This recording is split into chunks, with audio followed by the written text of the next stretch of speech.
2011 पूर्वी ज्यांचे घरं जिथं आहेत, ज्यांनी शासकीय जागेवर घरं बांधलेले आहेत, ज्यांनी लेआउटमध्ये घरं बांधलेले आहेत, लेआउट करता आम्ही या ठिकाणी तुकडेबंदी कायदा हटवला खाजगी लेआउटमध्ये, त्यामुळे आता त्यांच्या रहिती होणार आहे. 2011 पूर्वी ज्यांनी जिथे अतिक्रमण केलं असेल आणि ती जागा शासकीय प्रयोजनाकरता राखीव नसेल, डीपी प्लॅनमध्ये ही जागा रहिवासी असेल, रिजनल प्लॅनमध्ये जागा ही रहिवासी असेल, तर अशा जागेवर 2011 पूर्वीचे जे बांधकाम आहे, जेवढं बांधकाम असेल 500 फूट असेल, 1000 फूट असेल, 1500 फूट असेल, पण 1500 फूटच्या वर केलं असेल तर तोडून टाकू, ते ठेवणार नाही. पण 1500 फूटपर्यंत मात्र त्यांच्या घराचं कायदेशीर करून देणे हा निर्णय आम्ही घेतलेला आहे.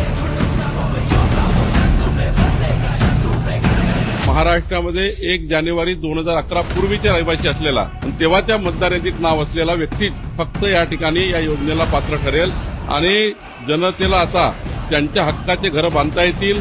आधी ही मुभा फक्त 500 स्क्वेअर फीटपर्यंत होती, आता 1500 स्क्वेअर फीटपर्यंत केलेली आहे आणि 1500 स्क्वेअर फीटमध्ये लोकांची घरं कायदेशीर करण्याचा निर्णय राज्य सरकारने घेतला, देवेंद्र फडणवीसच्या सरकारने घेतलेला आहे.